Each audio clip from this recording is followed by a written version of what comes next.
Hello, everyone. Welcome back to the Erasmus Expeditions. We are here tonight with episode 23, question mark. I think it's episode 23. I'm fairly certain of that. If I'm wrong, please let me know in the chat. But it is the Help Action series here on the channel. I'm very, very excited to get back into this. We were supposed to have this episode a couple of weeks ago, but we had some issues and had to postpone. But here we are. On an auspicious day indeed, because it is May the 4th. So May the 4th be with you. Also going on tonight is a very special event. It's actually going on all week long over on Mini Terrain Domain on Twitch. There is a charity stream for Jasper's Game Week that is currently going on. And not that I want anybody to leave us, but right now, Chris Perkins is actually running a game over there. So head over there during the week, donate. It's for a fantastic cause. It's for suicide awareness and making sure that the types of centers that deal with that issue are able to spread awareness and have the kind of resources that they need to do what they do. Before I get any deeper, like I said, this is Help Action. It's a series where it is one part interview, one part topic discussion, one part Q&A. If you do have a question, as it says on the can below, please drop it in the chat and proceed it with question real big. So that way I have a good chance of being able to catch it and we will have a good chance of answering it. But I'm very excited to be talking about our discussion point tonight, which is going to be about pre-game anchors. And I couldn't be happier to welcome my good friend and guest onto the show. Karen, you son of a bitch, how are you? I'm doing well, thank you. I'm a little nervous, like, I always am when these things start, but we'll get through this. How are you doing? It's fine. I'm nervous too. I'm always nervous whenever I run games and do things like this. It's just a natural state for me. We're here and we're going to have a great time. I'm very excited to talk about this topic. This is something that means quite a bit to me. It's something that I've kind of discovered over the last couple of years, 2 or 3 years, I would say. Maybe longer than that. Getting old sucks. Tell me about it. It's something that I've kind of cultivated over the last several more years, and kind of gathered pieces from here and there and kind of built this little package, I guess you could call it, this kind of ritual that I like to do before my campaigns. So I'm really happy to be able to share this with everybody tonight. And I know it's something that you do a little bit of as well in your campaigns. So is there anything that you want to kind of throw out there or add about what we're talking about, pre-game anchors? Deer in headlights look. No. I'll let you ask the questions. I'm better at that. Fair. That's fair. Okay. One of the first things that I really like to kind of ask up front, like I said, this is one part interview. It's also kind of getting to know you better. And I know you very well. You and I game together quite a bit and we get to chat a lot. And but I want everybody out there to be able to get to know you a little bit better. And one of the questions that I feel kind of helps unite us all, because we were all there at one point or another, is when and how did you find gaming? How did you get into the hobby? Well, I got into the hobby through a friend at university. I had just met him when we started there, and he kind of just crazily said, "Hey, you want to learn this new game called D&D?" And I'm like, "Sure, why not?" And fell into that group, and we played almost every weekend for the rest of our university days, as much as we could, until that kind of pulled us apart. And from then, I have played on and off throughout my adult lifetime. But I would say that the biggest pull into it right now, as heavy as I am now, is probably mostly due to my son, actually, my oldest son, playing and getting into it extremely deep. And he kind of pulled me back in. Like, we had just off and on had home games, but when he started with the AbTab tabletop group, it was absolutely fabulous, the stories I was hearing, and I was curious, and I jumped back in, and I haven't looked back since. Yeah, the Absolute Tabletop Facebook group, the Absolute Tabletop official group on Facebook, I believe is actually what it's called. Because I've searched for it a couple of times and not entered it correctly, and it has no idea what the hell I'm talking about. But yeah, it's a fantastic group of people. That is also where I met Connor, your son, as well as you, and a lot of other fantastic gamers. It has definitely changed a lot about the way I approach running games and playing in games, both. Even just thinking about RPGs, kind of where it's better to put my attention and focus. Yes, absolutely. Learned so much from the group. So much. Yeah, and it's really just genuinely a group of really good people. There's a lot of people in the group who I don't know, I've never interacted with, because the group is, I don't know, like 6,500 people or something crazy like that last time I looked. But there's definitely like a core group of people that interact a lot with one another and game together and chit chat and go to AtCon and things like that. And there's just so many fantastic people from a very wide variety of different backgrounds.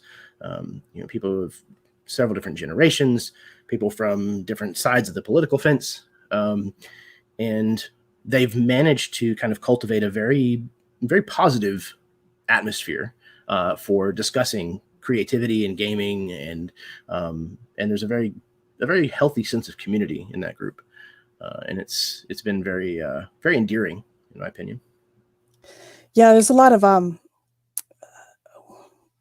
kind of lifting up a person and helping them out when they need it, and I've really enjoyed it. There's a lot of tips and techniques and a bunch of different gaming styles, and you get to find what works for you, what you really like, and people that do the same kind of enjoy the same kind of gaming style that you do.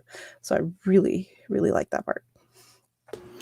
Yeah, and that's the nice thing about having a group that is as large and eclectic as the AbTab group is because there's so many ideas that are being fed in, and a lot of times they're not opposing ideas, but they're different angles, different takes on the same thing, and that really lets you kind of go in and cherry pick what you like, what works for you, what you want to try, and build your own system, your own way of doing things, out of a lot of variety, a lot of options, which is going to only make things better in the long run.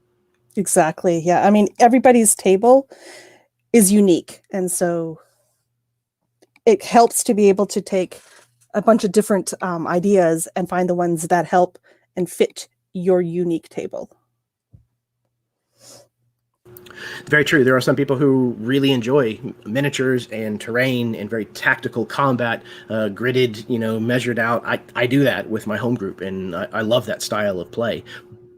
There's also the very heavy role play, do voices, get into the characters' motivations and have these kind of crazy interwoven stories. And I also enjoy that style of play. So there's definitely there's not a wrong way to really do what we do.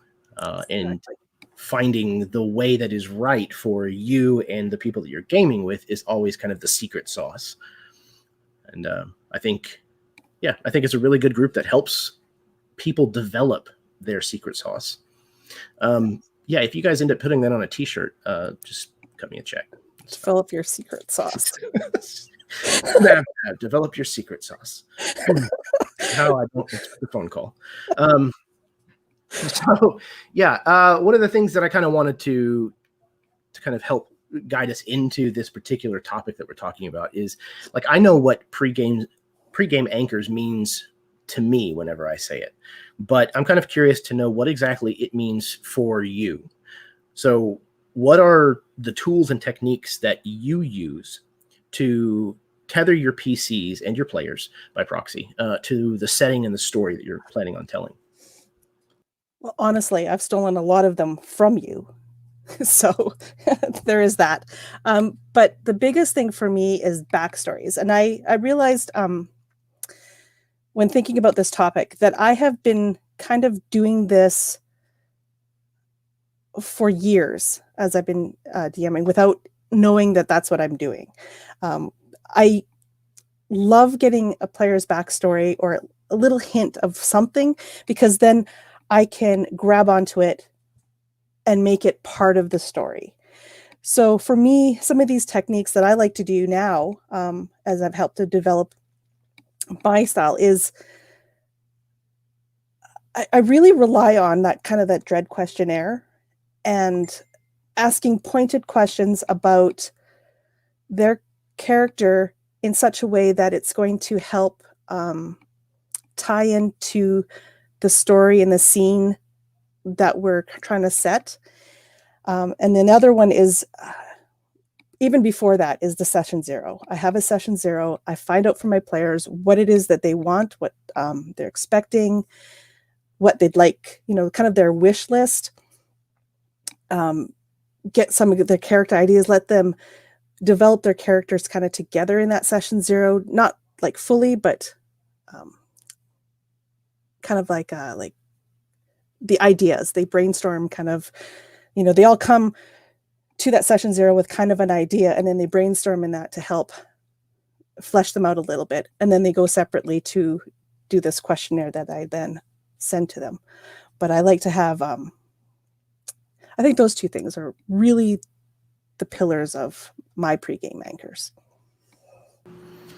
Yeah, I think it's important to, like you said, with the dread questionnaire, we can go ahead and kind of skip to that because I have a bullet point of kind of discussing about that. For those of you who do not know, Dread is a horror role-playing game that uses a Jenga tower as the conflict resolution mechanic in the system. I have never, ever played a game that is better about ratcheting up the tension through that kind of style of the mechanics. It's a very, very elegantly designed game. But that's actually not the most important and most interesting thing about the system.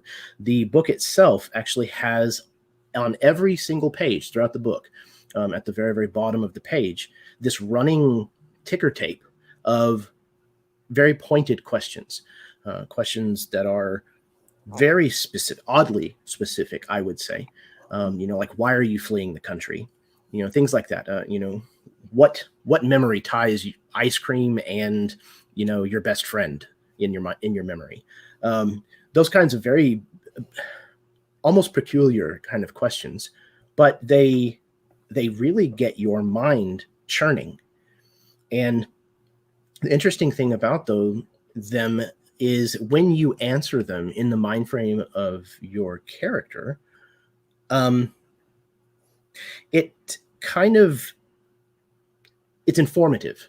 It informs a lot about the character's personality, psyche, motivations, things like that. You're like, okay, well, why is this memory with ice cream and their best friend? And your mind just starts kind of spinning that around.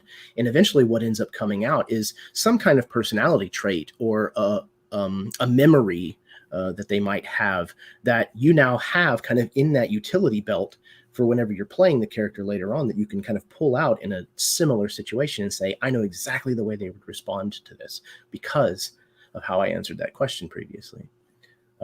So I know I have found them to be completely just invaluable. Yeah, I have to agree. I think that my initial exposure to that kind of questionnaire was actually in one of your games. And it was tough to fill out at first because you're like, what does this even have to do with anything? But it allowed you to just live in the character's head for a second without any pressure. And as a player, I found it so useful because I came out of that process actually having a character that had personality, that had depth, that I was like excited to play instead of just stats on a page. So it was really, really cool. So I kind of latched onto that and wanted to take it myself, to give that to my players, that experience. And then as a GM, having all those little nuggets that you can dive into later is so amazing. Yeah, it's very much to me akin to like going to cook. Whenever you go to cook, if you walk into your pantry and your pantry is full of options, then you can make something that's amazing, something kick-ass. But if you walk in and you've got, Beanie Weenies and, Chef Boyardee, and that's it, that's what you've got to work with, it's not going to be a great meal. It'll feed you, but it may not be like the sustenance that you're really craving. So being able to have these choice ingredients to be able to pick from, and not only pick from, but to be able to mix and match together. Yes. Find ways to combine. Oh, this person created this location and this person created this NPC. I have a way that I can use them together in the same instance. And when you bring that forward in the game, your players are going to jump on that if they remember that they answered those things in their questionnaire. And if you have managed to tie differing anchor points from different players into one instance in your game, then you pull that trigger one time and then you have that many players that are going to react. Absolutely. Yeah, that's the gravy right there. Really. You're trying to, you want your players to buy into the situation. You want them to be invested in it. And if you've got these quick little nuggets that you can pull in to do that, your job is easy at that point. Absolutely. And as creative types, the players themselves who had come up with these answers, and a lot of times invented people and places and things, when they have the chance to kind of give that a bigger part in the overall story, most players are going to be very eager to do that. I'm going to say, oh, I just had invented that as a kind of a throwaway answer, but now this is going to be like a plot that we're, going through and going forward with. Okay, yeah, now I can kind of dive in deeper to that and expound on it. And most players that I know are going to be very much excited to do that. So it's a really good way to get that buy-in, that investment from them. Exactly. And another thing, as a player, you made this little answer, the story that explained this one question. And if you're, even if like you're a timid player, because I know I started out that way, I'm a very timid player, but then all of a sudden that little story gets mentioned in the game, I no longer have to think of like, oh, what's going to happen? How am I going to react? Because I've already written that. I made that part up. So it's all of a sudden I can get into this character and I can just run with it and see where it takes me at that point. So as a player, it was also very helpful. Sorry about the dings. Oh, it's okay. You're very popular. I understand. No. But yeah, it's, I like to call them anchors because, we already have hooks. Plot hooks are the things that, the GM throws out that he's hoping that you're going to bite onto, as the little fishies, and he can, he or she can reel you in with the plot thread after that. And anchors are kind of the opposite. They're things for those hooks to catch onto. They're sitting, established, waiting, and ready for a hook to literally just grab a hold and pull. So they're very much intentional. They should be, in my opinion, by design, intentional to catch plot hooks. It's an invitation, usually, from a player, offering up kind of a sacrificial lamb, if you will, say, hey, please do something with this, mess with me, and here's how you can do that. Yeah, exactly. Yeah. Exactly. Yep. And I think one of the things that you mentioned about the questionnaires in general is when you're designing one of these questionnaires, about specifically kind of angling it so that you're seeding ideas that you want as the GM later on. You're making sure that when you go to pull the trigger on this one particular encounter or scene or what have you, that somebody's going to jump on it, that you're going to get that investment. So, like, what kind of thought process do you typically have whenever you're trying to shape one of these questions into one of these kind of helpful platforms for you in the future? Yeah, so that's a good question, because it's not easy for me to do. So I spend a lot of time just thinking about what kind of question do I want to ask, because I want to keep it vague enough that I can use it anytime during the story, whenever that is going to come up, because I'm not running like a campaign that's just going to go, well, point A, point B, point C. It's more of a sandboxy, not completely, because there is an overriding arc of a story that I've got kind of planned already. But I don't know how we're going to get from the beginning to the end. That's where the character players are going to do. So I want to have questions that give me stuff I can work with at any point in that arc. So I think part of it is like, I want something that's going to tie them to another NPC, maybe the villain itself, or somebody I could use as a villain. I want to know somebody important to them, or a place that's important. Sometimes just items, so that you can go with it and see that later. Like, this item is now important. We didn't know why, but here is why. So I kind of just look at the story I want to tell, and then the characters that they've given me, like the character ideas they've given me, and then see, well, how can I take that character idea, the story I want to tell, what they've already told me that they're looking for, and then get a question based on that I can hopefully later pull something from.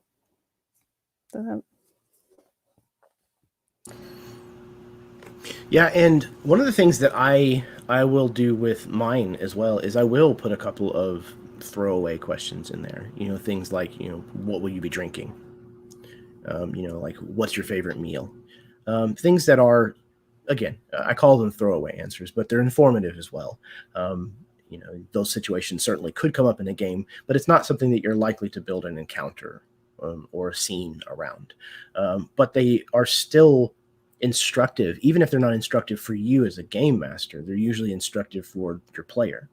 It gets them thinking about their character in an outside of the box way. Sorry, go ahead. No, I was going to say exactly, like, you use the questionnaire not only to get information from your players, but also to give to your players, because what you ask them is going to also kind of bias their answers on the world that you've already shown. So by asking them what kind of food do they like, they're now thinking, okay, well, what kind of food would be in this world that I already know? And they're going to start thinking about that, which helps tie them into the world. So even though they're like throwaway, there's still so much information you can gain from them too, because you never know what kind of answers are going to come back from that. Like, they could have a story about why this meal is their favorite. That's a great point. And I think that's probably part of the art of this, or the science, whatever, how you want to describe this.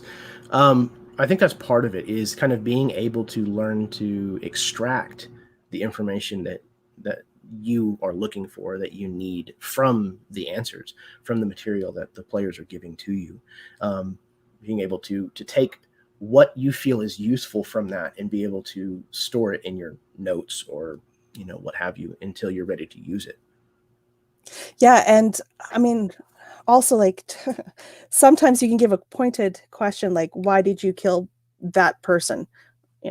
Fill it in, and they can come back and say, well, I didn't. And that is enough information itself to tie something in, because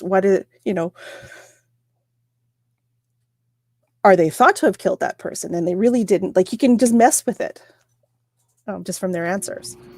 Yeah, it's a lot like, pardon the jump here, but it's almost like tarot. Like, when you're laying down tarot cards, it's not the card itself that necessarily has the meaning, it's also the orientation. So it's about how you're taking this information, the way that they're answering the question. If they say, I did not, in fact, murder this person. Like you said, all of a sudden, that's a really interesting story. Okay, somebody thinks you did, because otherwise this question wouldn't have been on the table, and you're saying you didn't. So there's something Now to we be have explored conflict. there. Yeah, exactly. Yeah. Conflict has arisen, which is always the good stuff. Perfect. Okay, so we've kind of touched on this a little bit, but I wanted to ask it as a pointed question. Why even use these things? They take a fair amount of time to create and compile them. So what is it that you feel they provide that actually makes them worth this effort? For me personally, they give me ideas and ways to help make that character, all of them, important to the story somehow. It gives me ways to tie them in immediately. It gives me ways that I can tailor the story that I wanted to tell around these characters. And it gives me conflict that I can throw at them. So it's like everything I need to run a game. Yeah, I would have to agree. You can find just as much reward from these things as you can damnation, if you're looking for both for your players. There's plenty to be had in there, and you would be surprised how many times players will absolutely not only give you the rope to hang them with, they'll make the rope and then give it to you, and then ask you if you need slack. That's it's this Do you need another rope? Yeah, exactly. It's this really strange phenomenon that people are like, I know you're going to use this to royally fuck me over. Have a lot of that, please. Yeah. Here's some, and here's some more. Yeah, right. And if there was this, person who's after me, and they're also a vampire, and they'll just go on and on. You're like, okay, sure, like, why not? And write it all down. If they're not writing it down for you, write it all down. You won't remember it, and you'll be thankful if you go back later that you have written it down. It's a lot easier to dissect whenever you've written it down too. You can take chunks of things and pull it out a lot easier that way. Let's see what else. But yeah, they do. They take a lot of time to kind of put together, and for a lot of players, I say a lot. For a few players that I've done this with, they've kind of drug their feet a little bit in kind of answering these questions. They don't really see the point. They may not kind of give it very much validity. But most of the people who have actually gone through it, in my experience, and have actually done it, tend to come out the other side of it and say, oh, okay, like I get it now. I understand why you did this. Not everybody necessarily adopts it, but they can at least appreciate it. Sorry, go ahead. I was going to say, and especially once they see it play out in game, why those questions were asked, like, then I think that kind of just kind of hits home, yeah, it's a lot of work, but this is what came from it. And that's almost enough sometimes to validate all that hard work. Because I don't know, like the scenes, especially if you can have that conflict scene with something that they've really treasured or something, the moment that's created when it plays out is heavy. It can be heavy, and it's memorable. And a lot of times when these things are established so early on and the payoff is so far down the road, it's definitely kind of a game of long cons to some degree. But when it finally does come to fruition, all of that time that has passed, like you said, it gives it this gravity, this oh shit, like I remember that, and now I can see how it's being tied into what's going on, and it adds this context, this layer of texture to what's happening, and it becomes very personal a lot of the time. And that definitely turns the knob up on emotions, which, if you're looking for good role playing, is almost always a great idea to do. Yeah, exactly. I think Cool. when go ahead. in one previous episode that you had way back. I believe it's the first one with Matt. You were talking about chess pieces, and these questionnaires and your session zeros are great ways to get those chess pieces that you can then put on the board. Absolutely. Matt talks about putting pieces on the board a lot. He uses that analogy whenever he talks about his approach to DMing a lot. And it's I've never really put it that way for my own style, but it's definitely true. It's not about establishing everything with the kind of thoroughness that a novel writer would. You don't have to have things that planned, that watertight. Leaving yourself some room to wiggle around and move things if you need to it's crucial, honestly, for keeping your game going, because eventually things are going to go against what you have planned. That's just the nature of the job. And if you don't have room to juke to the side when that happens, change your tack and then keep going, something's going to break down. Either you're going to break down in your ability to process what's going on and keep the game going, or the chemistry and the investment at your table is going to break down when you start shoehorning people into doing what you had planned. And you don't want either one of those to happen. Exactly. So, yeah. I think pieces on the board is a really good analogy. You are just building the chess pieces. You're going to take something that somebody has given you and say, this is going to be the queen. This is the big one. This is the one that I'm going to be using all the time. And you get to decide how everything is moved onto the board, how everything is positioned at the beginning. And then your players start moving things around. That's usually when the best kind of stuff happens, because they move things in a way that you might not have ever expected. It throws you off your game a little, but all you got to do is just change your tack and keep going. And exactly. usually when there's this mixture of what you had planned ahead of time and what you're coming up with in the spot to kind of keep pace, when there's that blending of those two, that's where the magic happens, in my opinion. Yeah. I agree very much. Awesome. Let's get one of our preloaded questions in here.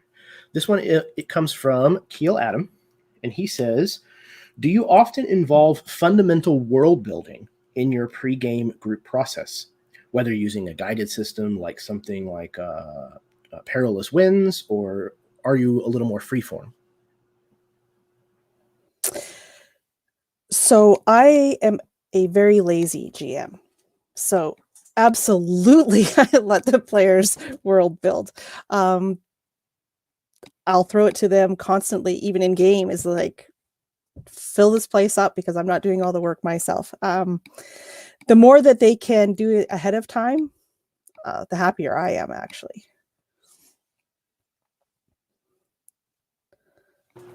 So while I won't go so far as to say that I'm not a lazy GM, I will say that I have a hard time stopping myself from filling in details with a setting that I make. I don't do it to a point where it's comprehensive, where it's all inclusive and done, buttoned up tight. There's definitely, my main homebrew world I've been working on for 20 years, and there's still, all kinds of things that are undecided about it. But that's again, I think, a good thing, because that allows other people to be able to put their own touch on things, on your setting. But I have a hard time just setting it down at the feet of a group of people and saying, do what you wish with it. I usually have too many strong ideas about the way things have to be.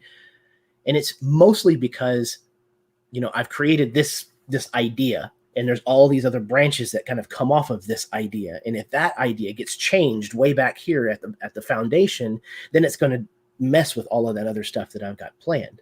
So that's the parts that I'm kind of particular and protective about.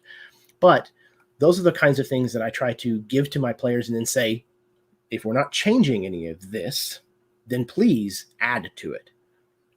And that's the kind of stuff that I love to get from my players.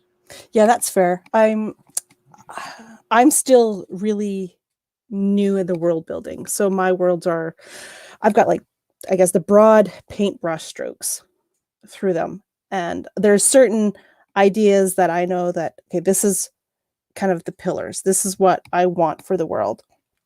And those I definitely like will say, okay, this is my broad view. These are the things that are important to me. The rest is kind of open. Let's go. And it's not like in a session 0, I'm not going to say, let's take that, let's pull that back a little bit and change this. But it's because we're all there in the session 0. We're all collaborating together.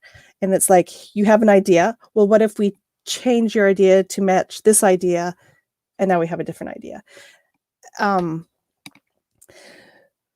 But I definitely love the input, especially right now. Like, I'm still in the very early stages. I mean, it may change once you've ran 4 or 5 campaigns in the same kind of general world, because a lot has been already built. But right now I have, like, the world is wide open. So I'm in the grab information, and I'm a really very collaborative kind of person. I like to work with other people. It's not that I can't come up with ideas. It's just that I like to build with other people ideas together, if that makes sense. Yeah, it absolutely does. The project that I'm working on with Steve here on the channel, the Sunderhearth project, is very much about that idea. He and I are creating this setting, improv live, session by session, and then we're having a third person on as a guest who has an equal say for that episode at the very least of what's getting thrown into the pot. But there is a process of, yeah, that's kind of in a different direction, so let's kind of, can we bend it back over here and have it kind of meet the, I think the term is milieu, the feeling, the theme, the hitting the right notes for this particular, for what is already established for this particular setting. And I think that that's an important step in the process, the vetting. Yeah, because I mean, you guys have already built the pillars for the world. So any idea still has to fit those pillars. You can't have an idea that's way off base. Otherwise, it's just not gonna, it's gonna make the world feel weird. Yeah, it kind of breaks one of those pillars down, or it takes away from one of those pillars. It takes the focus too far away from them. Mm-hmm. And I'm also a big proponent of, I guess in improv it would be called the yes and, but of finding a way to have two seemingly unrelated ideas, or sometimes even juxtaposed ideas, and finding a way so that both can still be true. That typically creates a version of the truth, if you want to call it that, that is the most interesting. The way to bridge those two things is almost always the best way to introduce those things into your story or your setting that I've found. Yeah, absolutely. Because you can have this great idea. One of the worlds I'm kind of playing with in my head, I have this idea, this one thing I really wanted, and I have all these ideas about it. And then I kind of mentioned it to my to my son, and in the way I described it to him, he got a kind of a different idea. And he went up, what about this? And I'm like listening to what he said. I'm like, well, that doesn't fit. And then I'm like, wait a second, don't just take it out. Why? Let's make it fit. And then we started to try to like marry my idea and his idea, and came up with this even cooler idea. In my mind, it was a cooler idea. So, well, it's a lot like we talked about earlier about where the why did you kill this guy? Oh, but I didn't. How do you reconcile both of those things being true? In the interesting story of I am thought to have killed this person, but in reality I didn't. Now all of a sudden a really interesting development has come out of these two seemingly at odds points, but finding a way to make that both kind of work or be true has created something better than the sum of its parts. exactly. Yeah. Yeah. Awesome. So, speaking of your son, what was it like raising a gamer?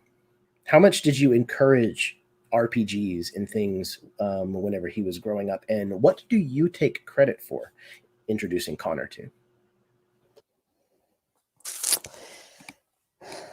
So it was, let's see if I can break it down. I'll take credit for introducing him to D&D, just the base game. The as he was growing up, like when he was about 4, is when I really started to have like the odd home game at our house. And so myself and some friends, we'd be playing, and he was constantly like, "What are you doing? I want to play that too." And he was still too young, but we would, get him involved a little bit, and then he'd, run off and play like little kids do. And as he got older, he got more and more into the games until we actually had, kind of a home game that he was in. These are all very casual games. So it was just kind of like a kind of an introduction. It wasn't like, oh, I'm going to teach you, I'm going to make you a gamer. But he just kind of fell into that. And his love of like reading, he read a lot of the books that I had. And his storytelling that came from it was like, the kid has amazing creativity. So I can't take any credit for that, but just allowing him to, I think introducing him to the game has let him fly, if you will, and go with it. And so it does my heart good to have raised a gamer because he brought me back into it much more than I had been. So I'm sure the fact that he's bonkers has nothing to do with you, though. I'll take no credit for that. No credit for it. No, Connor is an amazingly gifted individual, and he is. It's astounding at how quick he can dip into the well and pull something out, and it takes you a second to go, wait a sec, what the fuck is he okay, now I get what he's doing. Like, his mind works very quickly. Sometimes quickly, yeah. It is way out there and nobody can follow him where he goes, but he's a very good storyteller, very good GM, and a very good player, and he's just an awesome person. He raised a good kid. Thank you. He reached I'll out. Take credit for that. There you go. Yeah, he reached out to me after our house flooded with Harvey, and he is the reason that we got the GoFundMe started. And he brought attention to it in the AbTab group, and they ended up raising a lot of money for my family to help us out in that crisis. And it was unbelievably heartwarming. I've been a part of a couple of different communities surrounding gaming and things in the past, but I've never seen a community that kind of reached out that way. And Connor, in my mind, is always going to be the face of that because he was the one who initiated it and instigated it. So I know that good naturedness comes from you. So I appreciate that very much. He touched my heart and soul when I saw him post that. I was like, yeah. Yeah, good kid. He's good peoples. Speaking of the little bastard, no, I'm just kidding. I love you, Connor. Connor asks our other preloaded question: do you prefer to bring a campaign concept to a group for them to make character ideas for, or do you prefer to let the group design both the campaign narrative and concept collaboratively? So I'm still relatively new with GMing. So right now I am most comfortable having at least some sort of background story that is going to kind of play out. So I will have that concept and I'll bring that to the players and let them make characters' ideas. And then I'll tweak that story based on the information that I get back and what happens as they play. But I find I need at this point some sort of story that I have thought about, kind of as a backup, so I know where I'm going, what's happening. I'm not comfortable yet just having nothing prepared beforehand, I guess, if you will, like going into a campaign saying, okay, you guys tell me everything you want and we'll run a story. I'm not quite there yet. So I'm the opposite. I have to have some sort of structure that I'll present first. Yeah, that makes sense. I am definitely more that style as well. But it doesn't, well, maybe it does, but I don't know that it has anything to do with my level of comfort. Um, I think it has more to do with just the way that I am as a creator and as a world builder. I can't help it. Like, just saying, I don't know what we're going to do. Like, it's just going to be this particular kind of, setting. We're going to have top hats and monocles, and we're just going to play. Like, going to the table with that, I feel kind of ill prepared, but also I have to come up with that concept before I sit down and start collaborating together with my players. And if I have any length of time, my stupid brain is not going to let go of that concept in between that time and is going to come up with something. It may not be good, but it's going to come up with something in that time frame. And typically, if I have enough time, I may not have anything at the very beginning when I go to find players, but by the time that our session 0 takes place or our first session happens or what have you, and I've had time to think about it, there's already stuff that is laid down as a foundation that like, this is what I'm working with. I don't want this to change. I'm happy with this now. And yeah, maybe that's a little controlling or possessive. I don't know. But I need that, I think, as a GM. See, I kind of need that too. Like, I have to have, I guess it's kind of like, that's my input. This is what I'd like to play. And it's not set in stone. Like, it's pretty vague, the idea that I have going forward. Like, I'll have, maybe I'll have scenes in my head, but if I don't have enough ideas before I introduce a campaign, then I'm not going to introduce the campaign.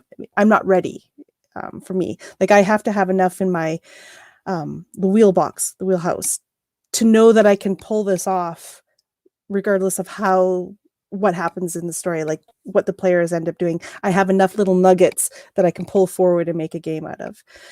So I need to have some sort of structure and background story that's kind of happening. The way I kind of feel about it, at least, I've never really kind of thought it out in these terms before, but it's almost like if you're sailing to a specific destination, you have that destination in mind. It's plotted. It's charted. You know where you're going. The winds are going to blow you off course. That's very likely. You could even get completely lost on a side, thing. But as long as you know where you're going, where you're trying to get to, you can always correct your tact, your angle, and aim back in that direction. So regardless of what your people are throwing at you in the moment, as long as you have your eye on, this is where I know I want things to go, you should be able to do the thing that we talked about earlier. How can I make this and this both be true? What interesting bridge can I build between where the party is trying to go, or what they're trying to establish here, and what I know needs to happen in order to get us way over there? Exactly. And that's just what you have to keep doing, is just keep correcting the course without undoing anything, if that makes sense. Exactly. Like, the player's actions have consequences. They're real. They're affecting the world. Yet there's still this scene or this event that needs to happen, and it's bridging those two, because you don't want to take away what the players have done, what they have created in the world, but you also want to be able to add that juicy, I've lost the word, that payoff, the juicy payoff that's waiting for them as well. Absolutely. Yeah, I can't think of anything else to add to that particular point. Let's go ahead and get the question that we have here on the screen. This is from our good friend Jason. He says, "Have you found yourselves establishing? How have you found yourselves establishing the pillars? Is it from the initial inspirational ideas, or maybe from something else?" So yeah, I think it's probably from the initial inspirational idea. Most of the time, for even like a one shots or campaigns, I will have an idea, or even a world. Like if I'm trying to build a world, I will have an idea. Something hits me, some idea out there. I'm like, oh, I need to do this. And so that's where it starts. And then it's like, okay, now I've got this one little idea. How do I make it something that we can actually play? Or how can I make it a game? And that's where it's like, okay, what's important in this one idea? What are the pillars of this idea? And then you build from there. Like maybe that idea only has one pillar, but then you're like, okay, what do I also like? And add it to it. So it's kind of so it's kind of both, like, yes, from the initial inspiration idea, but sometimes it's also another idea that can kind of relate to this, that meshes with it well, and you can build the pillars from there. Yeah, I think I would have to probably give the same kind of answer. There are certainly pillars that I derive from the initial inspiration, whatever that might be. But there are absolutely unequivocally pillars that crop up as I'm designing, particularly like a world, Mhm. and a campaign, things that are kind of broader than just like a one shot. Typically, one shots for me are kind of just a one idea, run and gun, get it done kind of thing. And uh, campaigns and worlds are typically a little bit more complex, and therefore they have multiple pillars that are built upon. And sometimes it's just as simple as, I see a movie or I read a comic book and I'm like, God, this would be so much fun to play in, like to be, one of these little characters that they kind of mention exist in this setting and then never did anything with. Like, what if that was this whole thing going on in the background that we never get to see as an audience? Wouldn't it be really fun to play that? And then the wheels just start turning. And like I said, it gets in there and it won't let go. Until something falls out, and then I'm like, okay, well now I need to run this, because if I don't, I'm going to go crazy. Um, so a lot of times it's just, you know this idea. Wouldn't it be cool if momentum is probably the most recent example that I can kind of think of and draw points from, in my most recent memory. And momentum was like a world that I had been working on kind of just in my head for, God, I don't know, probably 4 years or so. There was like four different world settings that I kind of had ideas for. One was, oh, it was a flat world, and the bottom side of it, people can actually like get into, and there's, bad stuff down there. And I was like, that's kind of a neat idea, but it didn't mature. It just sat there. Yeah. Another idea that I had was, oh, floating islands. That's a kind of a trope. But floating islands and airships, but what if there was like layers to all of this? Some things floated higher than others, and that caused like a difference in the ecology on these different levels. That would be really interesting, but that kind of sat on its own. And then this, oh, it would be really great if there was this world where there was just giant corpses everywhere, just these huge skeletons on the sides of mountains with, swords that are, 400 feet long sticking out of them. A lot of it is based on fantasy art that I've been looking at and saving. But again, they were just very disparate ideas. And then some brain fart moment, all of them kind of smashed in together. And I was like, oh, like all of those things could be true at the same time.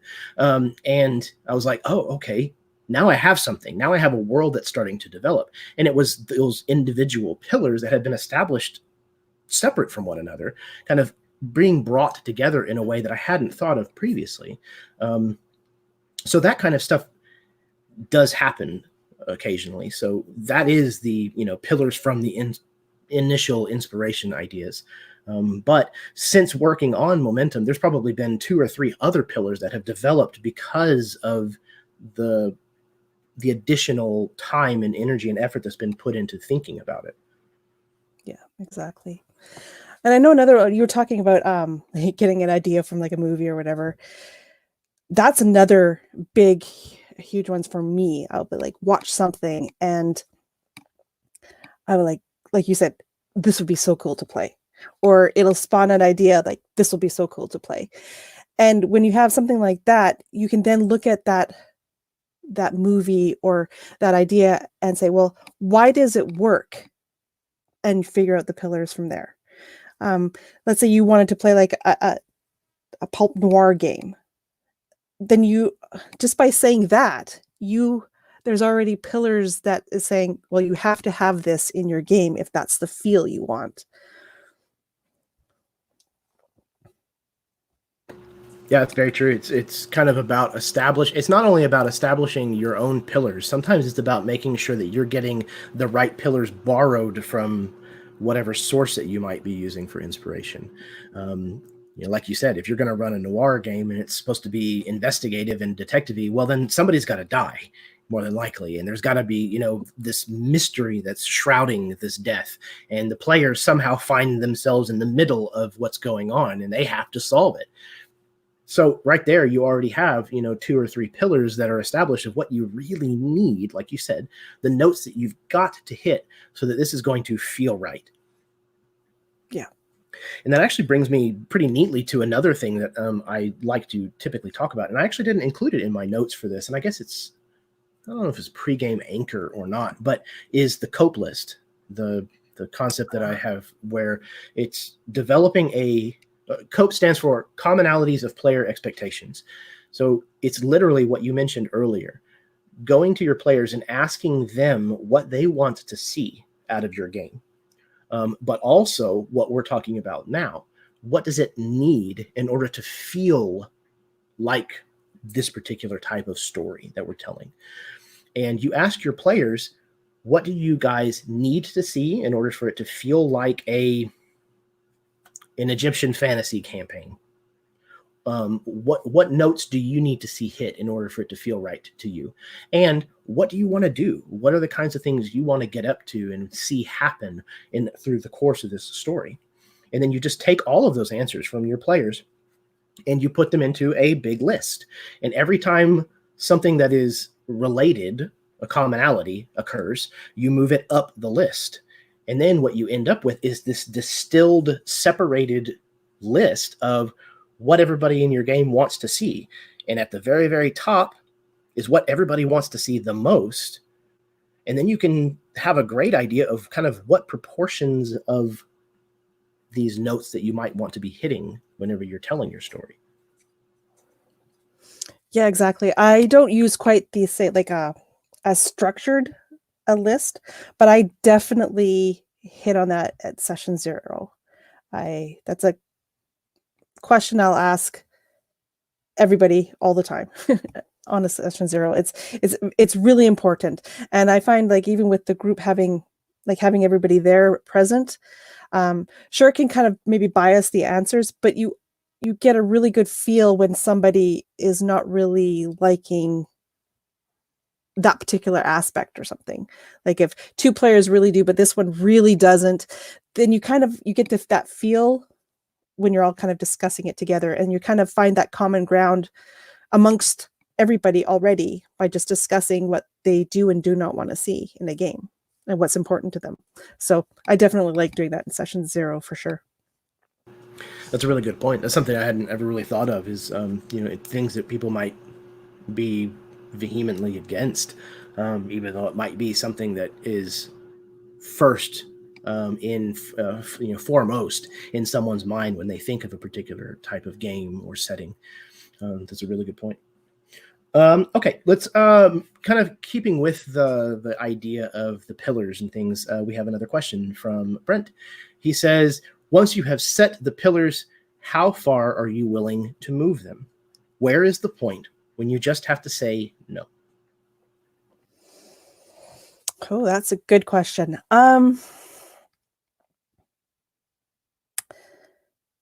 I guess it depends on how vital the pillar is to the particular idea. Like if everybody's bought into the fact that we're going to play a mystery noir game, then somebody saying, but I want to have this comic book character and I want to do this fancy superhuman stuff. It's like, well, no, because then we're not playing this game that you agreed to.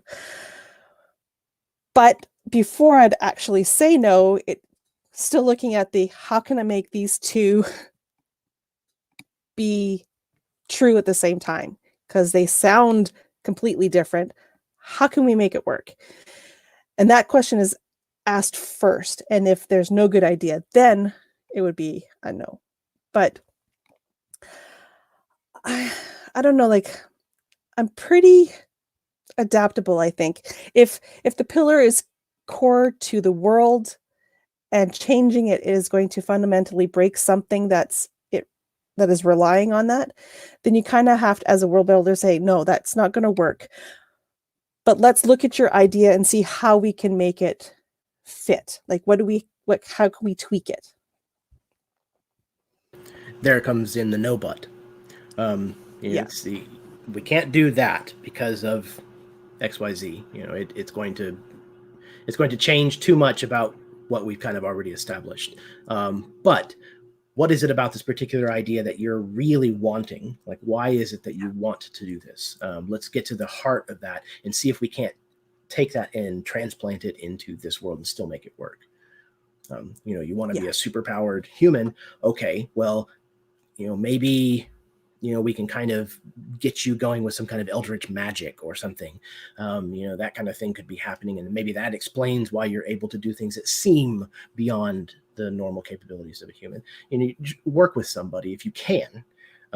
But I think that it's important that you respect the established pillars and notes of your setting or your story every bit as much as you would expect everyone to respect the abilities and features of someone's character.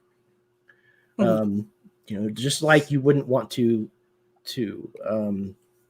I just lost the word, to cut the legs out from underneath somebody else's character by undermining. That's the word I was looking for. By undermining things that they've already established for their character. You don't want to do that to a GM. I don't think that's healthy. And I think GMs should feel that they have the right to stand up for the things that they want to be a part of the game, every bit as much as the players do. Yeah, absolutely. I mean, the best is if we could all work together to make it all work. But if something can't work in, then it's okay to say no.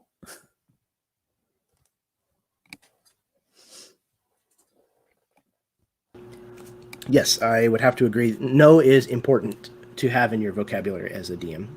I know a lot of the rules are, yes and, yes but, no but, never say no. But truthfully, I think that's horseshit. I think whoever said that has never run a D&D game in their life. Because sometimes you do have to say no.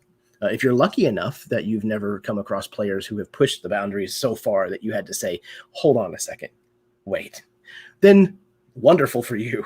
But that's not typically the reality. So sometimes it is okay and healthy to just say, nope, that's not going to work, Chief. Sorry. Nice try, though. So let's say that you have established these anchors ahead of time, and you're now kind of moving forward. Once your campaign is fully underway, how do you utilize these anchors that you have? How do you go about tying the story threads and these hooks to the differing anchor points in a way that works to tell a cohesive narrative? Well, hopefully, if I've done my job right in the beginning, I've left the questions vague enough that I can grab them when I need them. So when I get those answers back initially, I don't take all of them and immediately say, well, this is this, this is this, this is this. I'll grab a few of them and say, this is what we're starting with, and I'll leave the rest there. So then when I come back later, a few sessions down the road, and I'm like, I'm looking for a new location, I'm looking for a new hook, or I'm looking for a new NPC, a villain, or whatever, I've got questions I can mine from and say, hey, I didn't know where this fit in before, but this would be perfect right now. And I'd grab it.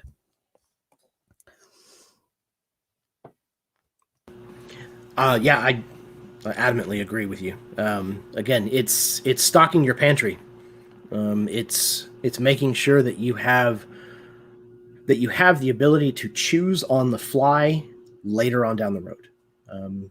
Is kind of what it's about, and then it's really just about kind of going in and looking at the options, picking a few of them that sound interesting or relevant or both, hopefully, to kind of what's upcoming. Like in between sessions is usually when I do this.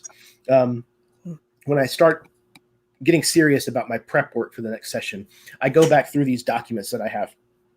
I'll go to each PC's particular document that has like the answers to their questionnaires and, the background options that they chose, a trinket if they rolled one, all of that kind of stuff.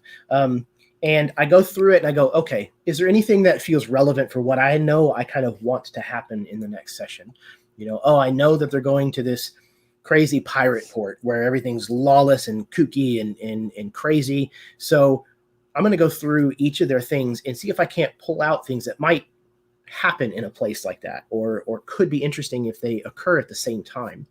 And I'll go through there. Okay, look, somebody mentioned having an NPC who's a high-ranking official in a thieves guild. That's certainly something that could come up in a pirate port. That sounds great. Okay, so I'll grab that NPC. I wanted there to be some kind of social interaction anyways, where they're kind of skirting the law a little bit in this place. That would be a great place for them to, that would be a good in. That would be a good hook. Yeah. And you'll go through and grab all of those kinds of things and then throw them in a bucket, essentially. Just put them in a big document that I'm kind of using as my prep sheet for the next session. And then I go through and look for ways to, like I said, combine them, mash them together. How can I make both this and this true? I know technically they said this person was a thief, but what if they were a pirate? They could still technically be a thief, but now they're also a pirate, and it feeds directly into this other thing that's going on. And so all of a sudden these ideas start to meld, and you end up with something that is typically more interesting than the little separate pieces that you brought in the very, very beginning. And I think, again, because the players gave you this ahead of time, that is what creates the guarantee is definitely not the right word. The likelihood that they're going to snap at these hooks whenever you do present them. Exactly. And you may not know exactly how they're going to grab onto that hook, but they're likely to do it at least. And something will come out of it. Yeah, absolutely. And you don't have to necessarily put it in such a way that it has to. You don't want to put these pieces down with a specific outcome that has to happen. It can't be set up in such a way that, okay, they're going to run into this pirate NPC who they said, they had dealings with 20 years ago. You can't throw that person in there and expect it to go one particular way. They're going to get back together. They're going to, join the party for a little while. That's too much. You can't hedge your bet that much. Exactly. It's more of a, not necessarily an obstacle, but it's just here's a thing. And yep. I know you know this thing because you told me about this thing. Now here it is. What are you going to do with it? And then you roll with it. Absolutely. Like, it's going to be interesting because, number one, they weren't expecting it at this time because they wrote it in that document, could be months ago. So they don't know when it's going to come up, if it's going to come up. And all of a sudden, there it is in front of them. And it's like, yeah, I want to see what you're going to do with it now. But yeah, never don't think you know what their players are going to do, because they'll always do something new. Yeah, and it goes back to what we were talking about earlier, kind of Matt's phrasing of it about putting the pieces on the table. That's really you just pulling the piece out of your utility belt and putting it in front of them and saying, "There you go. What are you going to do?" Yeah. And the "what are you going to do" is the really interesting part, because that's where the conflict arises from, or the action rises from. That's typically when the players really dive into a situation and it stops being just people sitting around rolling dice. It becomes something that people are in. They've jumped in. And it's best too, I think, too, if you can drop that piece, not so that it's just on the table, but that it is in such a place on the table where they immediately have to choose something. Like, it's defining a choice that they now have to make in character. Because that's the biggest hook. Yeah, for sure. It's the you've come to a fork in a road, and this piece that I've pulled out of my spot is sitting right at that fork. You're going to decide what happens next. It's on you, and like now is when you're going to have to choose. And when they start stammering, you're going, "Oh gosh, I don't know." Then you just turn the dial up on something. You're like, "Oh, they're putting their hand on their sword." Or oh, that's fine, but you hear rumbling in the distance. You build that tension up. Don't let them off the hook. Don't let them have too much time to think about it, because usually if they have too much time to think about it, it's not about them having a difficult time making a choice. They're typically having a difficult time going with their gut. Everybody has an initial reaction. And typically, players understand their characters well enough that if they just go with their gut instinct, that's typically the better choice. It may not be mechanically the better choice, the optimal choice, but for their character and the story, it's almost always best to go with your gut reaction. Yeah, exactly. I know that you've put me in many situations where it's like, I know this is probably the better choice, but this is what my character would do. And you go with it, because no, of course not. Yes, I am a very big fan of putting my players on the spot with that kind of stuff.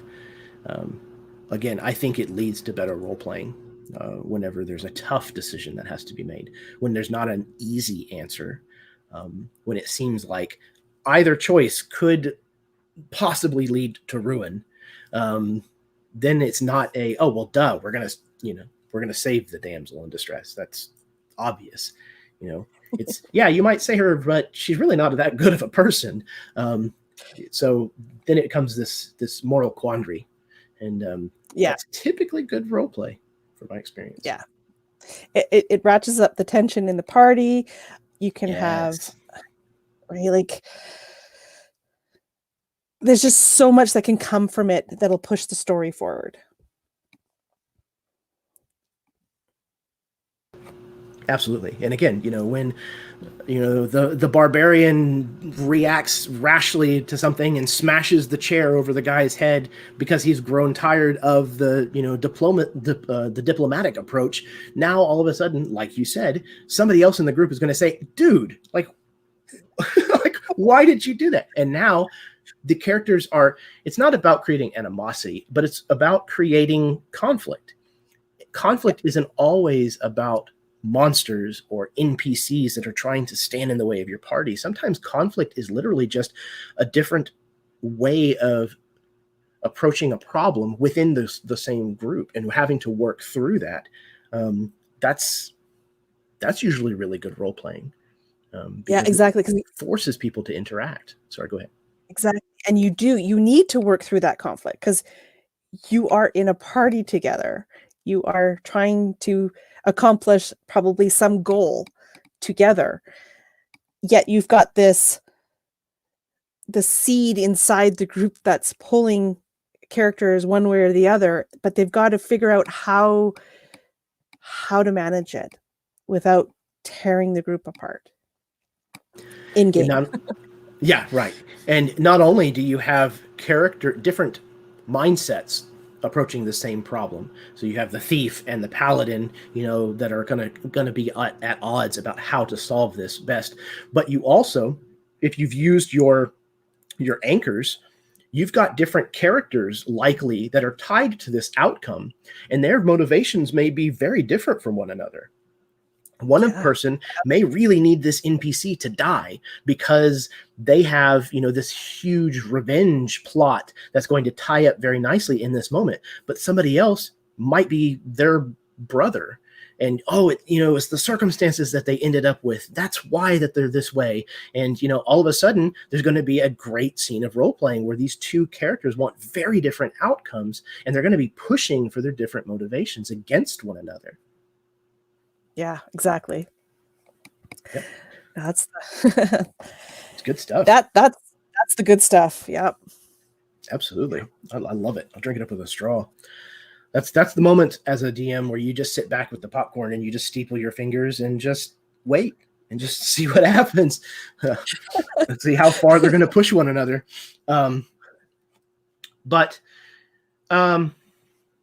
Yeah, so we've kind of discussed what these anchors are, how to use them, things like that. And we touched on specifically the dread questionnaires. But what I kind of wanted to do is kind of work through the specific anchors themselves, or at least what the ones that I use are.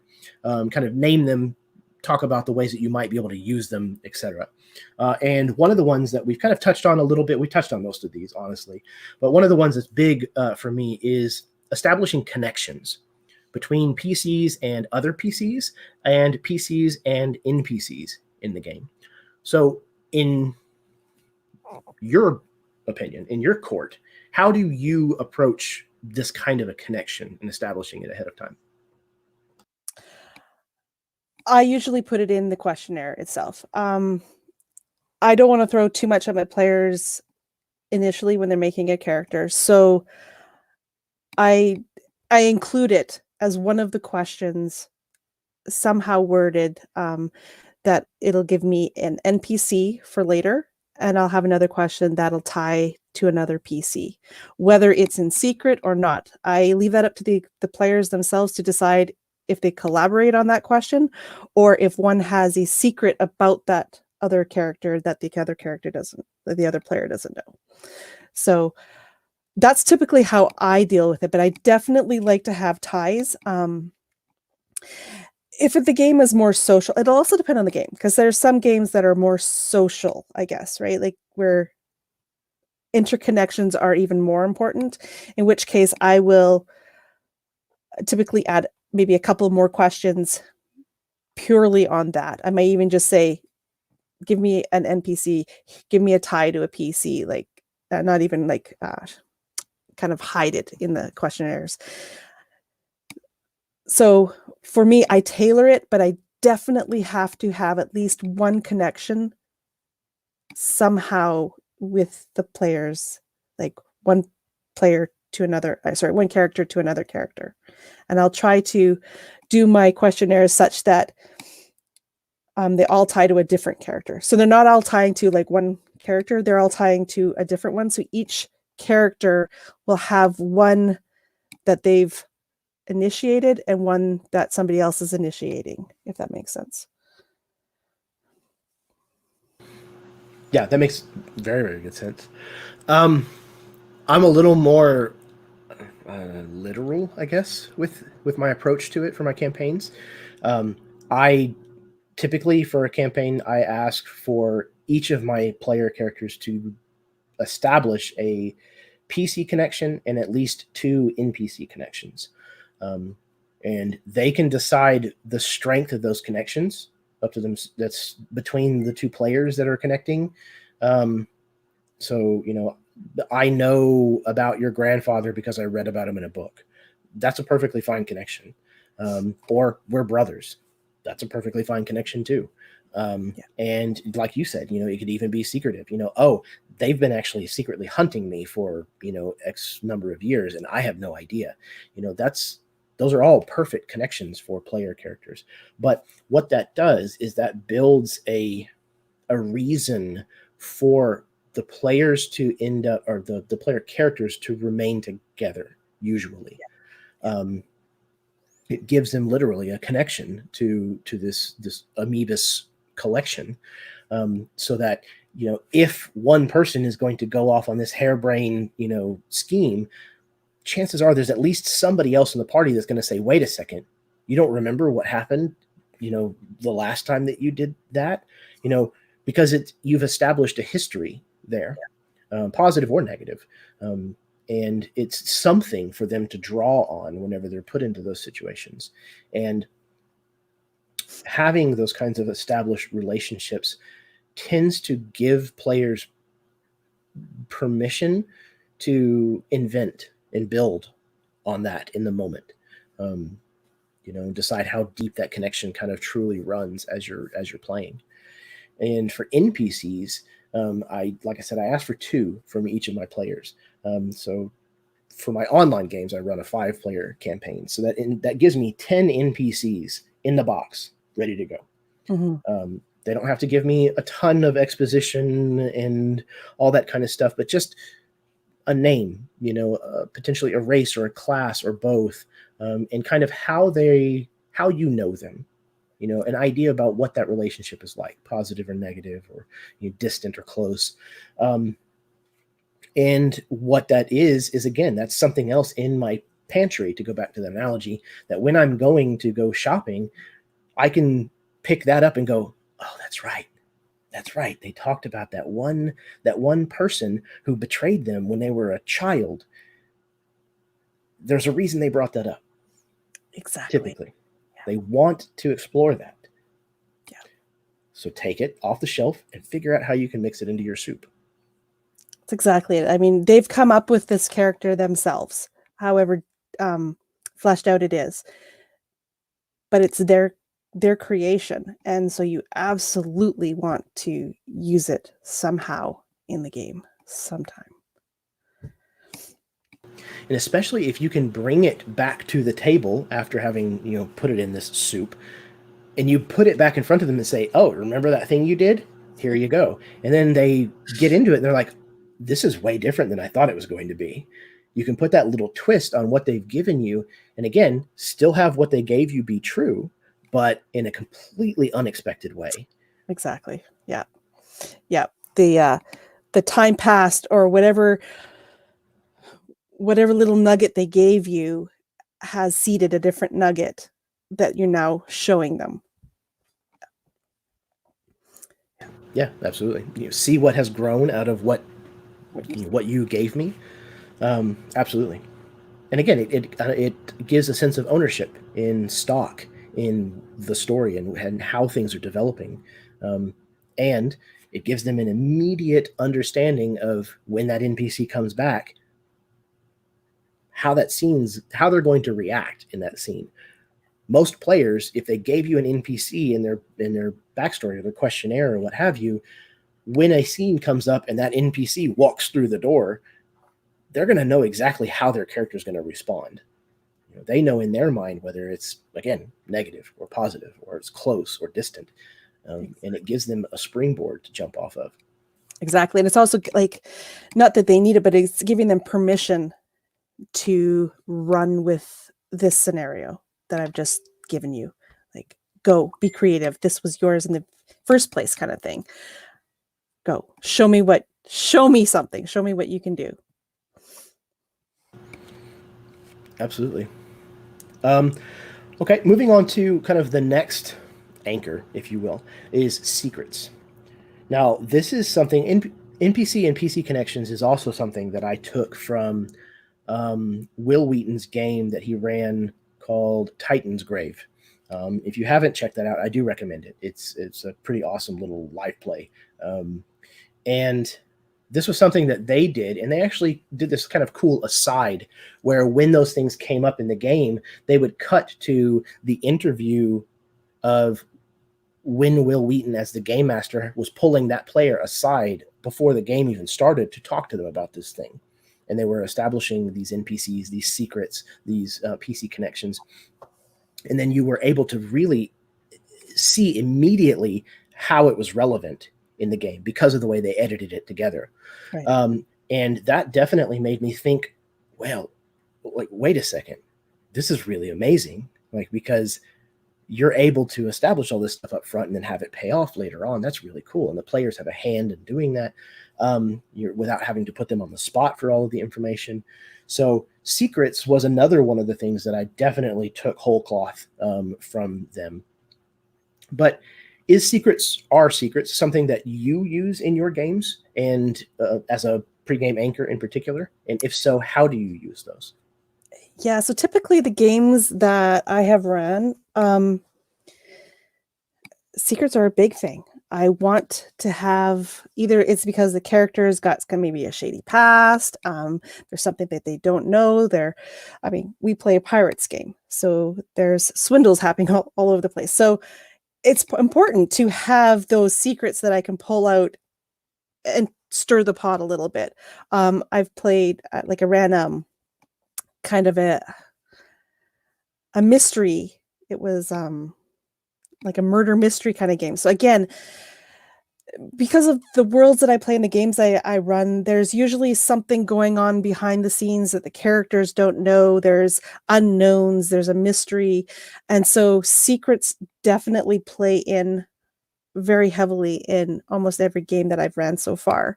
And so it's part of the questionnaire that I give to the players.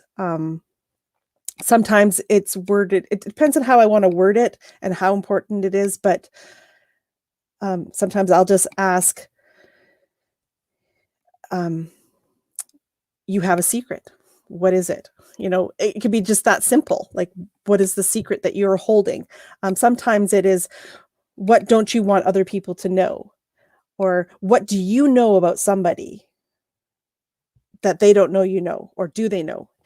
I'll just, depending on the kind of game I'm running, but it's definitely, I think it's really important because it's throwing out, it's a player generated hook almost.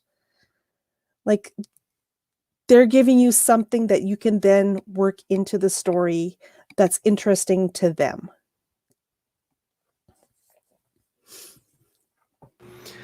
Yeah, I am a big proponent of having secrets, but I tend to limit it.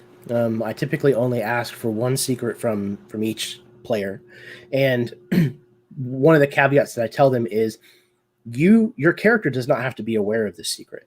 Mm-hmm. This can be a completely meta secret, like, somebody is hunting my character and he doesn't know. Okay, cool, I can work with that. But secrets are the thread of the spider's web. That's the feeding line. That's the one that when you start plucking it, the immediate reaction is, or the reaction to it is likely to be immediate. Because most people, if they've cultivated that secret, they're going to be protective of it. Yes. And if you threaten the exposure of that secret, that's going to get them to react very quickly. Very quickly. Usually in fairly, I lost the word. Fairly, a way that you can determine the outcome better. Predictable. Right, yes. Yeah, in a much more predictable fashion, typically. My wife had a character in our the Asian themed game that we ran at my home group, White Lotus Black Jade. She had a character who was an assassin, who was a geisha by day and an assassin by night. And she had all kinds of skeletons in her closet because of this. And because of this duality, it made her character really interesting because she had these two very different worlds that she was tied to. And that was kind of this big secret of her character. And she was very protective of it as a player. She didn't want anybody to know. And I put her character in a situation where it came to the forefront. This was towards the very, very end of the campaign. She was furious. She was so angry with me. She was like, why did you tell them, essentially? And I was like, because a secret that nobody ever learns is not a good secret. What They makes a have good to know. secret is when people find out and they're like, this whole time, that's what was happening. And then all of the things start falling into place. All of the unanswered questions along the way start being, oh, okay, that's why you did this thing and why this happened in this other situation. And that's the payoff of having a secret. Yes, the big reveal. Like you have Absolutely. to have that. Yes. Yep, it is imperative, I think. So yeah, secrets are a really fun thing to include as a pregame anchor, I think. We did touch on dread questionnaires, trinkets. That's something that I think a lot of players and DMs overlook in 5th edition, especially, is the trinket table. Do you use trinkets in your games? Is that something that you find important? So I don't use the trinket table necessarily. I guess I should say because I don't play 5e. I don't GM 5e, so that's probably why. But I don't know if I'm going to say it's important, but I definitely do include a question that could lead to an item being mentioned. Now, sometimes I don't like. Sometimes I will just outright ask for an item. Like, why is this? What item is important to you, or what did your father give to you when you left home? Just something. And then other times it'll be more vague, like, what is the one thing that is most important to you? Now that may come back as an item, or it could come back as something else. I don't know. But if it's an item, I have something now that I can use in the game as well. So, maybe it goes missing, or they find it somewhere else, or somebody else is looking for it. Like there's so many ways you can manipulate those little items that when you're first asking the question about it, they don't even, like it's not important. Or, roll on the trinket table. Well, it's not important to them. It's just a thing, but it can become important. So it's just another tool, right? It's another ingredient in that pantry. Absolutely. I wholeheartedly agree. And I don't ever do trinkets as like a requirement. A lot of these others, I do specifically say, please get this to me. This is how I work. Please answer these questions or provide these things that I've asked for. So that way I can build, a campaign that I'm comfortable with and make sure that it's, like you said, built around all of you. Trinkets is not one of the ones that I hit real hard. It's if you want to roll a trinket, awesome. I will definitely make a note of it and try to bring it into the story later on. And Beneath the Banner Shadow is one of the campaigns that I've run where some of those trinkets at least have become important plot devices. Yeah. And I think that's because the way the trinket table in particular in the book is written, a lot of them come with a kind of a raised eyebrow. You read the thing and you're like, what? Like, why? That doesn't make any sense. But the greatness of them comes from when you answer that question of, but why? Mm-hmm. So going back to Beneath the Banner Shadow, Eddard's dagger that doesn't cut him, though it is sharp, was rolled directly from the trinket table. And like you said, in the beginning, all I did was just add that to his document and didn't think anything else of it. But when I started looking for ways later on, I was like, okay, Eddard hasn't been directly involved or tied to anything that's kind of gone on in just a little bit. So I really want to put something in this next session that's going to kind of have ramifications for his character directly. And I came across that. I was like, okay, why? Why does this dagger not cut him, but it cuts other people? Why? And the process of sitting there and answering those questions gives you material that you can then start putting into the game. Yeah. I find that actually extremely fascinating because I didn't know that it was a trinket. It I was. thought it was a plot device from the Nope. beginning, right? So Uh, that's really cool to yeah. learn, like, because it is so important in the Yeah. story. So is towards Voodoo Doll with the needles in it. See, that one I believe that one sounded like a trinket, but it became important right away. Mhm. Or, but the dagger, I yeah, I yeah, that's really cool because it's so, like I said, it's so important to the story that has been told so far, that and that's why you do these questions. You throw Yeah, these random exactly. things out, right? Like, because you don't know what kind These of gold you're going to find with them. Yeah, absolutely. They're seeds, and all you're Yeah. doing is just kind of planting them, and you'd be surprised at what springs up out of the ground. I'm sorry to keep kind of going with all these bizarre analogies. That's just kind of the way my mind works. And if you're watching this and you're not new to my channel, this is probably not a surprise to you. Okay, so the last thing that before we get to the last thing, we have another question from Brent right before he stepped out. Goodbye, Brent. Hope you have a wonderful evening. So he asks, how often, when you're putting together a game or a campaign, do you use a trailer to plant ideas in your PC's minds? Almost every time. That is how I am. Number one, finding the players that want to play that kind of game. It's my way of saying, this is the game that I'd like to run. This is the idea I have for it. This is the tone I kind of want to set for it. And you see who's interested. If I already have, let's say, had picked players and we're trying to figure out a game, it's again my way of showing, here's the world, here's the things that I'd like to do. How does this fit in with your ideas? So almost every single time I will have a trailer. Yeah, I guess when I first read that, I was taking it a little more literal. Like, have a trailer? And I was like, damn, that's very I just lost the word again. I'm having trouble with that's ambitious. That's ambitious.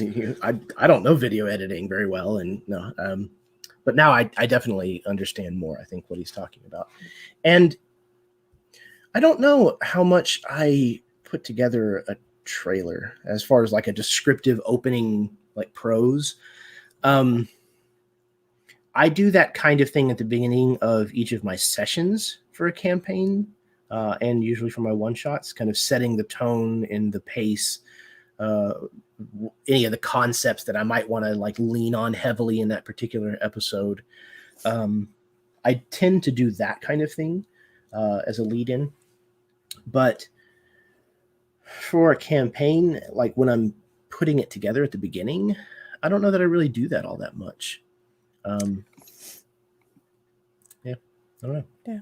I'm kind of thinking, like, I'm equating the trailer to, let's say, the interest post that I would put out to grab somebody's attention. Because I mean, that's what a trailer does, right? It's trying to grab your attention, make you want to watch the movie. So that's kind of where I'm thinking, like, it may not be a very large trailer. It may be just a couple of sentences or whatever, but it's something to at least grab the attention of the people who would be interested in that particular thing. Yeah, that's fair. Yeah, it may not be as polished as calling it a trailer, in my opinion, but I definitely do make sure to include like keywords and key ideas that I want to hit. I usually use movies and television a lot as like reference points. I'm like, okay, Yeah. Chrome City, this is somewhere between, Blade Runner, Judge Dredd, Altered Carbon. That kind of is a shorthand to tell people what to kind of expect out of the genre, the tone, the themes that we might be touching on in any given game. Yeah. So yeah, the interest post I think is definitely the closest that I come to that sort of thing. Yeah. And see, sometimes for me, like, I may put like a short little story blurb or a scene or something. So something to give them a little bit of a feel for the kind of game. I think I'd do probably, like I do it for every game, even campaigns. So, sometimes it'll be just a couple of sentences. Some it'll be paragraphs. It's whatever I feel is necessary to make sure that the idea that I've got is brought forward to the players in such a way that they understand what I'm talking about. Yeah, I agree.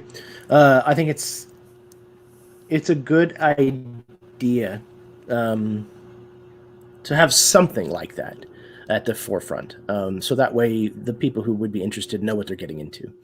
It again, it kind of hedges their expectations, so they know if it's going to be a combat heavy pulp action type story, or if it's going to be an investigative murder mystery, or wherever what your story is going to kind of land. Art, I think, is a really important way to do that as well. I'm a big proponent of art. Again, if you've watched any of my games, you know that. Yeah, like I ran a Chrome City game. In Chrome City, typically is, like I said, it's very noir, neon noir. It's science fiction, cyberpunky, but it's also kind of the dirty, gritty Blade Runner type stuff. But I ran a particular one shot of Chrome City using Shadows over Drift Chapel, the adventure kit put out by Absolute Tabletop.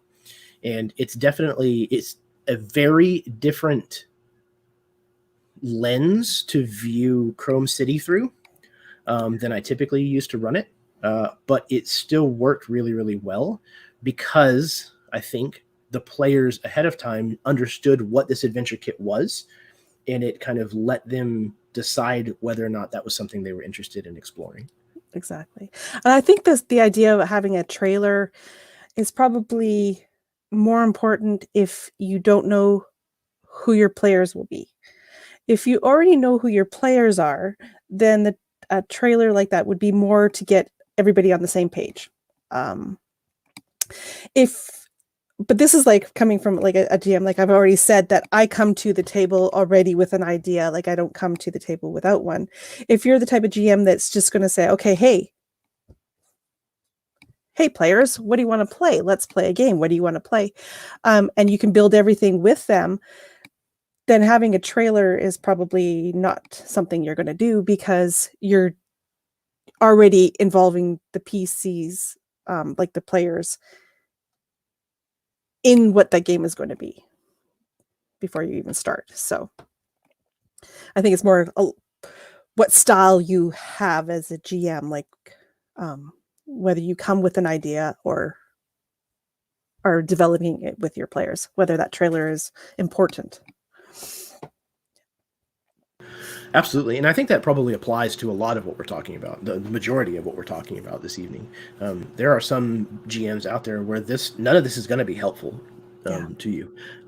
That's kind of all advice, to be truthful. And it's all of this is about finding what works for you and what doesn't. Developing your own style, understanding your own strengths and weaknesses, bolstering those weaknesses and highlighting those strengths. That's how you do this. Those are the only real secrets to being successful, if you want to call it that, is understanding that that's what you're trying to do. So I don't think that all of these things are necessities. No. These things are necessities for a certain style of game mastering. Exactly. Yeah. Okay, cool. The one last thing that I wanted to touch on, and anchor may not be quite the right way to describe it exactly, but session zeros. Are these important, and why? I think they're absolutely important, at least for me, for the way I GM. Before I start a game, I want to have as much player feedback as possible because I want to tailor the story to them. That's a big part of my thing, which is why I do all the background work, why I ask them the questions, is because I want to give as immersive an experience as possible. And I need your information to help that. So I definitely think session zeros are important for that, where I can mine the players' ideas. We can all come to the same page and then go forward. I also use the session zeros to find out topics that we want to gloss over, topics we want to avoid altogether, and things like that. It's Lies and veils. yes, yeah, because it's super important. Even if you know the people really well, you may not have played this particular genre before, so you may not have touched upon these topics before. So it's just a way to connect and make sure that you're understanding each other, where you can and can't go. I mean, a lot of the times it's mostly just, yeah, I'm fine with anything, that's fine. Like, now you both know that you're okay. There's nothing off the table in this particular thing, or having those lines of communication open is so key, and you have to keep them open the entire time. So session zeros are definitely about establishing communication with your players and making sure you're all at least understanding where everybody's coming from. Yeah, anybody who has watched this video series in particular, the Help Action series, knows that I am a huge advocate for communication. It is imperative to any relationship, whether it be romantic or familial, friendship, working relationship. The relationship that you establish with your players as a GM, you have to have open lines of communication if you want the relationship to be healthy and to stay healthy. And that goes both ways. As a GM, you have to make sure that those lines of communication are receptive, and that you're also able to communicate your own feelings and issues with your players, and vice versa. They need to feel comfortable doing that with you as well. And I agree. I think session zeros are a really good way to get the temperature of the water. Yes. To figure out the chemistry at the table, because when you are putting together a group of people to play a game, you are building a team of characters who are going to rely on each other's strengths and weaknesses. The fighter can't pick locks, that's why you have a rogue. The rogue can't heal people, so that's why you have a cleric. So you're making sure that you have bases covered so that you can then go into these situations, and where you're going to fail, you have someone else who can step up and take the lead. But you're not only developing a group of characters, you're also building a group of people, of players, at the same time, and who they all are and what their roles are in the chemistry of the table makeup of your playing group is also important. And people also need to figure that out. Yes. Typically in a group, there's going to be somebody who is more of a leader. Typically there's going to be somebody who is not comfortable making decisions.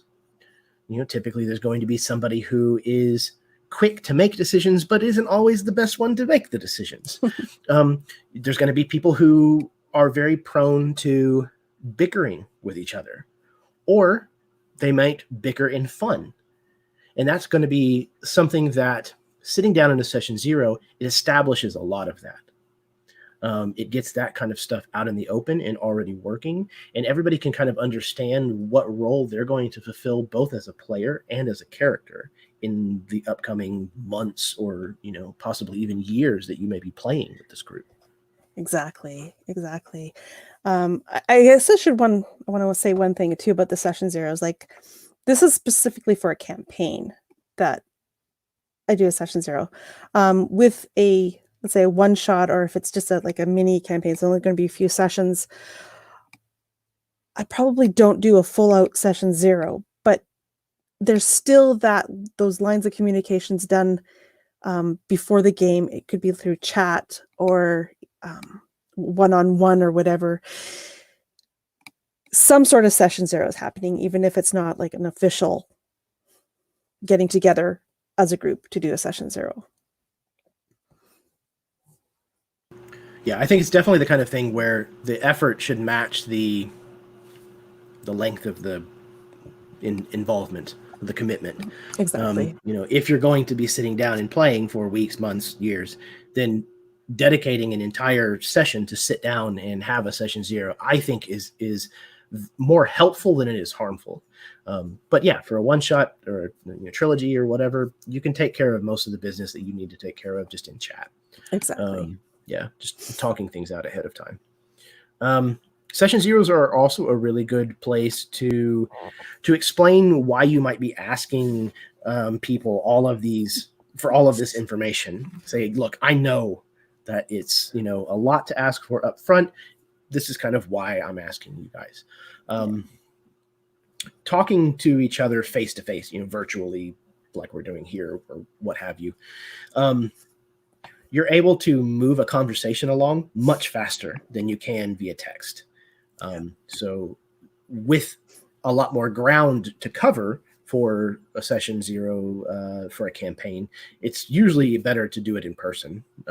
Again, virtually, if that's, that counts as in person. Exactly. Like, I mean, you can do in the, a couple hours what it would have taken you weeks to write out in text and have that conversation. So yeah, absolutely. It's especially, yeah, if you're trying to do, like you said, the effort you put in for the length of time is definitely a big thing. Like if you're planning this to be a campaign, a long running campaign, then it's kind of really important that you start off together on the same page. Yeah, I think if you're wanting it to be successful over a longer period of time, then building a healthy relationship up front is even more important. If you're playing a one shot and you discover, oh man, that one person that we're playing with, they don't get it, or we're just not meshing. Our play styles are way too different from one another. Well, at the end of 3 or 4 hours, that's it. You're done. It's over with. It's no longer a concern. However, if you discover that about someone 2-3 sessions into a campaign that's going to last for 18 months, guess what? You're fucked. That's going to put yourself in a very difficult situation because, again, something's going to break. Yeah. You're either going to have a tough conversation with somebody, or something's going to crack somewhere and it's all going to come out and it's not going to be pretty. That's usually, in my experience, when a campaign comes to a screeching halt. Yeah. Sometimes even a gaming group. Yeah, which is very unfortunate. So yeah, that gets ugly, and that's the kind of shit that ends real friendships, unfortunately. Yeah. And I've had that kind of stuff happen, and it's never pleasant. Yeah, I hate. I'm not a very confrontational person to begin with, but as the kind of de facto DM in our group most of the time, as well as the host of where we usually play, when situations like that arise and have arisen like that in the past, it typically falls to me to be the one that has to broach the conversation, and I hate it. I absolutely hate it because it never goes well. No, I mean, how could it? I mean, you're having a conversation that is going to be confrontational. Yeah, and it's going to hurt somebody's feelings. Yeah. Or make them angry, which could be even worse. But yeah. Anywho, yeah, that's all of the talking points and questions and things that I had that I brought to this episode. So, do you want to add anything? Anything you want to say or contradict? No. I think one thing I wanted to say, because I believe Connor had asked this maybe as a part of a question, or maybe just asked me, I don't know. But it was more about the after the campaign has already been going on, do you kind of reestablish stuff. And what I wanted to say to that is I do go back to my players sessions in and re-ask them, what do you want to get out of this game? What are you looking for? Is there something you want to see more of? Like, I will continually keep that open, so that I know we're all still on that same page, that we're all still together and having a fun time, and that things aren't being missed. Or maybe they realize, hey, I really like this stuff. I want more of it. So I think that's important. And I've also been playing with the thought of actually doing a questionnaire, like a smaller one, kind of, way into the campaign to get some more, I guess, stock up the larder again, if you will. So I kind of been playing with that. I haven't actually done that yet, but I have been playing with it about getting some more information. Now that the characters have, grown a bit and you've played together and the story has happened, what else can we get from them? So That's a really good idea. One of the things that I like to establish pretty early on, again, as part of that keeping things lines of communication open, is to make certain that the characters or that the players know that if they have an idea that they're excited about, something, a development for their character, to bring that forward, to always feel comfortable coming to me and saying, hey, I had this idea. I really want to see if we can find a way to work that into what's going on with my character. Or, oh, I really, really want to find, a parrot as a familiar for my character, what have you, because, I'm going to unlock the find familiar spell. And that, I think, would be really neat for my character and where they've developed. So yeah, like, absolutely bring that stuff to me and we will do what we can to try to work it in.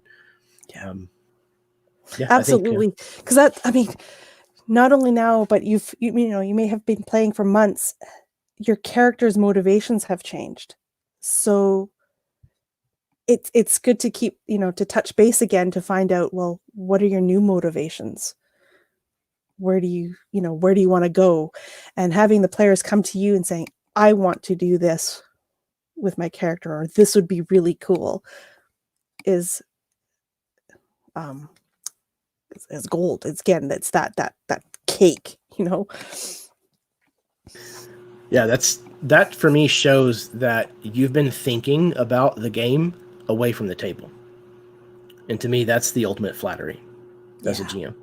If I can run the kind of game where you walk away from the table and you're still thinking about your character's motivations and what's happened to them and what's going to happen to them and what's going to happen to the other people in the party or even the NPCs, to me, that lets me know that I'm doing something right.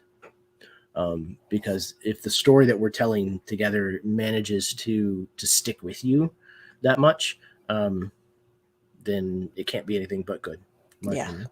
Exactly. Awesome. Well, Karen, thank you so much for coming on and doing this. You survived. I survived. I told you would be fine. Yeah, I had a blast. Again, this is something that is very, very important to me.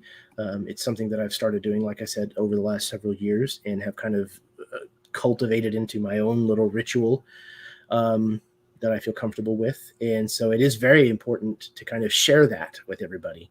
And I'm glad that I was able to have you on, because I know that you're very familiar with these methods and have adopted many of them yourself, and even adopted them and changed them into your own style.